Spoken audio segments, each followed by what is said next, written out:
Ողջույն բարեկամներ, այսօր Մայքոլիների Versions խոհարարական ալիքի ցանկում, կերակրացանկում հայկական անչափ համեղ դիետիկ սուպ է տավարի մսով։ Ինչպես ենք պատրաստելու, նախ սկսենք բաղադրիչներից, ինչ է մեզ հարկավոր։ Վերցրել եմ տավարի միս 800 գրամ, կարտոֆիլ 6 հատ, գազար 1 հատ միջին, սոխ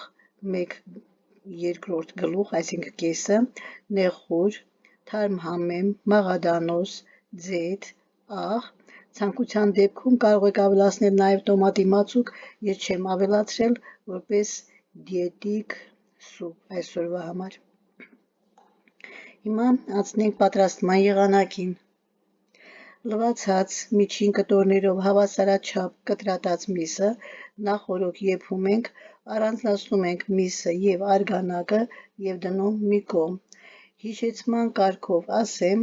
որ եթե ցանկանում եք, որ կերակուրի մեջ միսը համեղ ստացվի, ուրեմն եփելուց մսի վրա պետք է լցնեք եռման ջուր, իսկ եթե ցանկանում եք, որ արգանակը համեղ ստացվի,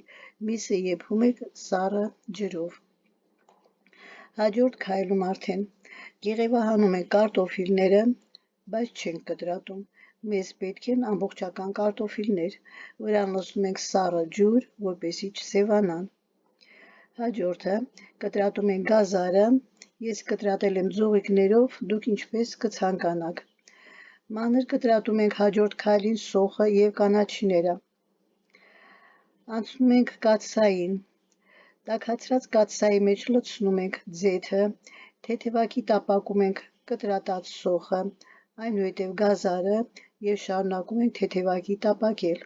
Ինչու թեթևակի, որովհետև հաջորդ քայլին պետք է ավելացնենք միսը եւ շարունակենք տապակել։ Ընթացքում իհարկե խառնում ենք։ Միսը հենց սկսում է ոսկեգույն երանգ ստանալ, ավելացնում ենք կարտոֆիլը։ Մի քանի րոպե միասին եփելուց հետո ավելացնում ենք արգանակը եւ շարունակում եփել։ Ում արգանակը վնաս է, կարող է եռման ջուր ավելացնել արգանակի փոխարեն։ Ստուգում ենք, եթե կարտոֆիլը եփվել է, ուրեմն պատրաստ է։ Մնում է համեմել աղով, կանաչիներով, ցանկության դեպքում